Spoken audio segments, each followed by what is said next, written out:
Hello दोस्तों, स्वागत है आपका आपके अपने YouTube channel English at the rate Raj पर। और आपकी सेवा में हाजिर है आपका अपना राजकुमार, हमेशा की तरह। और आज हम ईडियम्स पढ़ेंगे इस वीडियो में, हमेशा की तरह। तो चलिए स्टार्ट करते हैं बड़ी खूबसूरत ईडियम के साथ, बड़ी खूबसूरत सेंटेंस के साथ, बड़ी खूबसूरत ऑप्शंस के साथ।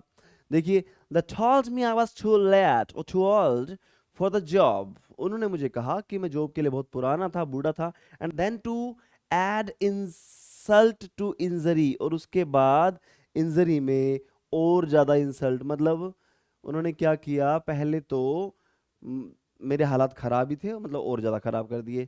चलो अभी देखते हैं। दे रिफ्यूज टू पे माई एक्सपेंसेस, मेरे मतलब एक्सपेंसेस तक पे करने को मना कर दिया कि इतना भी नहीं पे करेंगे जितने की चीज तुम्हारे खर्च चल जाए। ये चीज उन्होंने बोली और ये वाला काम कर दिया।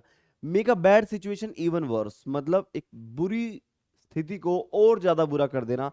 एड इंसल्ट टू इंजरी, मतलब एक इंसान ऑलरेडी क्या है, चोट खा चुका है और उसको फिर उसको इंसल्ट भी कर देना। जैसे कई बार क्या होता है, बाहर हम जाते हैं और बाहर जाने के बाद मान लो भगवान ना करे कि किसी को चोट लग जाती है, एक्सीडेंट हो जाता है, तो उस केस में क्या होता है, घर आने के बाद फिर डांट भी खानी पड़ती है कि हाँ देख के नहीं चलाते तुम, देख के ड्राइव नहीं करते, देख के राइड नहीं करते।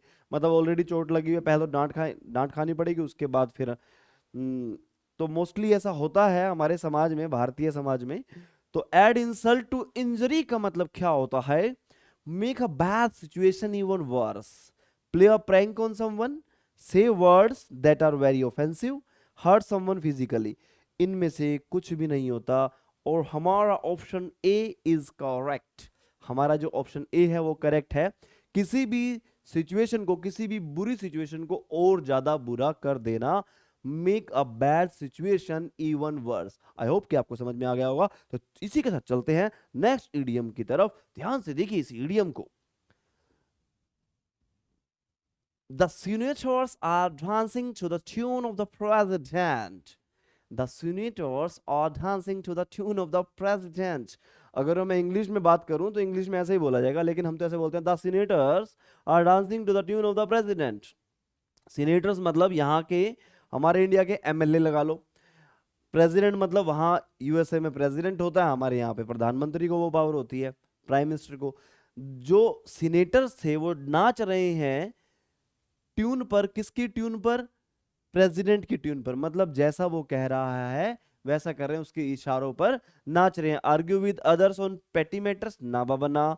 Delay in making a decision, ना बना। Do what others want you do, मतलब वो कर रहे हैं जो प्रेसिडेंट उनसे कराना चाह रहा है। मतलब dance on tune of someone, मतलब dance to the tune of someone का मीनिंग क्या होता है कि किसी के इशारों पर नाचना, जो वो सामने वाला तुमसे कराना चाहता है उसको करना, वैसा ही करना। क्लियर है? तो आंसर है हमारा सी। तो आगे चलते हैं थोड़ा सा। B engage in an energetic, ये भी नहीं है। चलो आगे देखते हैं, नेक्स्ट सेंटेंस पढ़ते हैं हम। The captain refuses to air the team's dirty linen in the public. Captain refuses to air the team's dirty linen in the public। Captain ने मना किया क्या, टीम की डर्टी लिनन को पब्लिक में हवा देने से। हवा, टीम, डर्टी मतलब गंदी, लिनन मतलब कपड़ा। इस लिनन की जगह कई बार यहां पर LAUNDRY लॉन्ड्री भी आ जाता है। लॉन्ड्री आप समझते हो, ठीक है। To discuss private affairs in public, हाँ बिल्कुल यही है, इसके अलावा कुछ भी नहीं है। टू हैंग आउट क्लोज, ना बना। टू कंटिन्यू, ना बना। To stand up and fight, ना। तो कैप्टन ने मना किया कि वो पब्लिक में टीम के प्राइवेट अफेयर्स को डिस्कस नहीं करेगा। क्लियर है? तो आई होप कि बड़ी आसानी से क्लियर हो गया, कोई ज्यादा बड़ी बात नहीं है। तो इसी के साथ चलते हैं हमारे नेक्स्ट सेंटेंस पर। The patient's life was hanging by a thread. The patient's life, thread, कोई भी चीज अगर वो धागे से लटक रही है, वो थोड़ी भारी है, तो कभी भी वो धागा टूट सकता है। इसका मतलब कभी भी पेशेंट्स की सांसों का सिलसिला टूट सकता है, उसके प्राण जो हैं वो छूट सकते हैं। तो क्या है, हैंगिंग बाय अ थ्रेड का मीनिंग क्या हो जाएगा, इन अ सोरी और humble state, be extremely weak, unable to act as desired, be in a dangerous situation.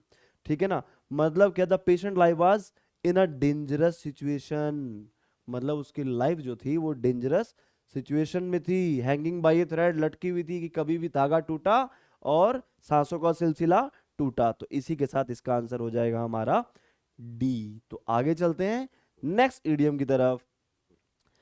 His instructions were as clear as mud.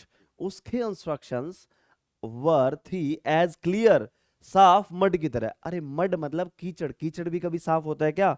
देखो किस तरह का इडियम पूछा गया। मतलब कई बार तो इतनी हद कर देते हैं, इतना आसान इडियम पूछ लेते हैं कि बस पूछो ही मत, कि बस हो गया एज क्लियर एज मड, मतलब एक्सट्रीमली डर्टी।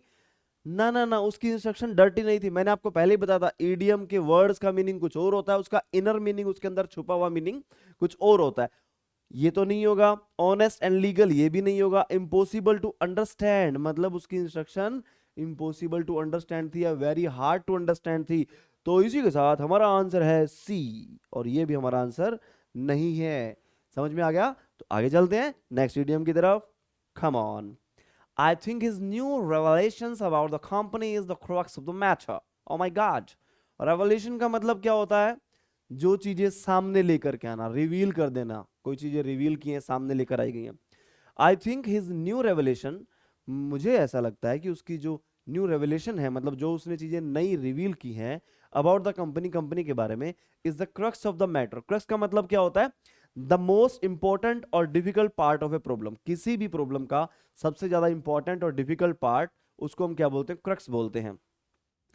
तो अभी इसके जो ऑप्शन दिए हैं हुआ है, बड़े ही सुंदर ऑप्शन है। The unknown point, the lesser issue, the critical point and the interesting. अब देखो क्रक्स के मीनिंग से ही, डिफिकल्ट मीनिंग से ही पता लग जाता है कि the critical point. I think his new revelation about the company is critical point, मतलब जो उसने कंपनी के बारे में बताया वो बड़ा क्रिटिकल चीज बताई है। ठीक है, तो समझ में आ गया। तो आइए चलते हैं एक बड़ी खूबसूरत ईडियम की तरफ, आप लोगों के सामने आ गया। अब देखो ये ईडियम क्या कहता है। Athletes came from the four corners of the earth to compete in the Olympic. Oh my God.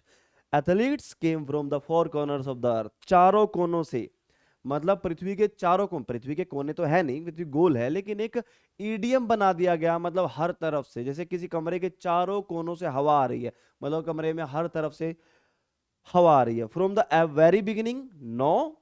From morning till night, no. From all parts of the world, from all parts of the world, सभी के सभी part से, इस दुनिया के सभी जगहों से एथलीट्स आ रहे हैं क्या करने? कंपीट करने ओलंपिक्स में। तो इसी के साथ आप लोग से हमें नेक्स्ट सेंटेंस दो एग्जांपल्स के साथ। मैंने इसको समझाने के लिए दो एग्जांपल क्यों लिखे हैं, let's understand. We manage to shake off the photographers, हमने मैनेज किया किसी तरीके से शेक ऑफ द फोटोग्राफर्स। देखो अगर जो आपके हाथ में कुछ मड वगैरह लग जाए तो आप क्या करते हो? ऐसे शेक कर देते हो ताकि वो छूट जाए। मतलब कपड़ों में अगर जो धूल लग जाए तो आप क्या करते हो? कपड़ों को ऐसे झाड़ देते हो ताकि धूल हट जाए, मतलब दूर हटा देना, मतलब पीछा छुड़ा लेना। तो denounce, to get rid of, तो आंसर क्या होगा? To get rid of. ठीक है, तो मतलब जैसे we manage to get rid of, get rid of का मतलब क्या होता है? पीछा छुड़ाना।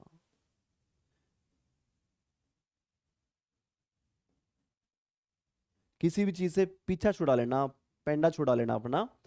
ही स्टैम्प्ड हिज फीट, स्टैम्प्ड का मतलब क्या होता है? जैसे स्टैम्प करते हैं ना, हम ऐसे ठप्पा लगाते हैं स्टैम्प, और ऐसे अपने पैरों को अगर जमीन में मारे तो उसने अपने फीट को, पैरों को जमीन में मारा। To shake off the snow from his boots, अपने बूट से बर्फ उतारने के लिए, बर्फ को अलग करने के लिए, मतलब बर्फ से अपने शूज का पीछा छुड़ाने के लिए उसने। तो गेट रिड ऑफ आ गया। मतलब दोनों ही सेंटेंस में क्या होता है? एक तो अलग कर देना या फिर पीछा छुड़ा लेना, दोनों ही सेंस बनती हैं किसकी? टू शेक ऑफ की। तो आइए इसी के साथ नेक्स्ट सेंटेंस विद वेरी खूबसूरत idiom. My boss becomes as mad as a hatter when the work is not completed correctly. मेरा जो बॉस है वो हैटर, मतलब टोपी बेचने वाले की तरह पागल हो जाता है। अब टोपी बेचने वाला पागल नहीं, एक ये है एलाइस वर्ल्ड करके कुछ एक नोवेल था पहले, उसमें एक हैटर एक कैरेक्टर था, और वो कैरेक्टर को सन की दिखा रखा उसमें। तो वहां से ये ईडियम बन गया। मतलब काफी टाइम पहले की बात है, मतलब नियर अबाउट 18 सेंचुरी समथिंग में था ऐसा जो वो नोवेल था। तो उसमें जो हैटर था ना, हैटर, वो टोपी बेचने वाला, उसको सन की दिखा रखा है। तो अब एज मैटर एज लेटर मतलब बौखला जाता है। बॉस का अगर जो वर्क ना किया जाए कंप्लीटली और कंप्लीट ना किया जाए करेक्टली, अच्छे तरीके से कंप्लीट ना करे, तो बोस जो है उस टोपी वाले की तरह जो उसमें था ना, उसकी तरह उसका काम मतलब बिगड़ जाता है, दिमाग सटक जाता है। तो यहां पर क्या है, दिमाग सटकना मतलब एसेंट्रिक।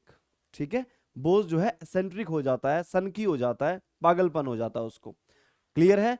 तो एज मैड एज हैटर का मतलब होता है एसेंट्रिक। ओके, तो आगे चलते हैं इसी के साथ। Next idiom and the next idiom. I told you not to play the prank, but you didn't listen. Now face the music. I told you not to play the prank. मैंने तुम्हें कहा था कि prank मत करो, but you didn't listen. तुमने मेरी बात नहीं सुनी. Now face the music. अब म्यूजिक सुन। ठीक है, म्यूजिक, फेस द म्यूजिक का मतलब यहां पर क्या है, ईडीएम है, म्यूजिक सुनने की बात नहीं की गई है। ठीक है, देखो अभी put on earphone, listen to the songs, sing popular songs, accept the blame. अब ब्लेम को एक्सेप्ट कर मतलब डांट खा। अब इसका फेस द म्यूजिक का एक और भी होता है, टू बी स्कोल्डेड। इसका मीनिंग टू बी स्कोल्डेड भी होता है। तो आंसर है हमारा ए। ठीक है, चलो तो चलते हैं नेक्स्ट इडियम की तरफ। आप लोगों की सेवा में हाजिर है एक अगला इडियम, बड़ा ही खूबसूरत, हिट द सैक। हिट मतलब चोट मारना, लात मारना, कुछ भी मारना। ठीक है, जो भी मारना। हाँ, और एक बेल का आइकन को भी एक उंगली मारना जरूर, बेल का आइकन दबा देना, सब्सक्राइब वाला बटन भी दबा देना। सैक मतलब क्या होता है, झोला। झोला मतलब जो भी काम करते हैं, सैक मतलब बस्ता जिसको बोल देते हैं हिंदी में। Pradeep was so tired, Pradeep बहुत ज्यादा थका हुआ था, that he hit the sack as soon as possible. उसने सैक को हिट कर दिया जितनी जल्दी हो सका। मतलब बहुत ज्यादा थका हुआ तो क्या होगा, बहुत ज्यादा थका होगा तो इंसान को क्या होगा, नींद आएगी। तो इसका मतलब प्रदीप जो है सो गया जाके, वो थका हुआ था। Hit the sack, left work नहीं, went to bed yes, accepted defeat नहीं, किक द सैक नहीं। तो आई होप कि आपको ये बात बड़े अच्छे से समझ में आ गई है और सारे इडियम अच्छे समझ में आ गए हैं। प्लीज अपनी कॉपी में इन इडियम्स को लिख लीजिए और हमारे साथ बने रहिए इस चैनल पर, और हम हमेशा आप लोगों की सेवा में हाजिर होते रहेंगे। आज के लिए इतना ही। Nice meeting to all of you. Tata, bye bye, हर हर महादेव।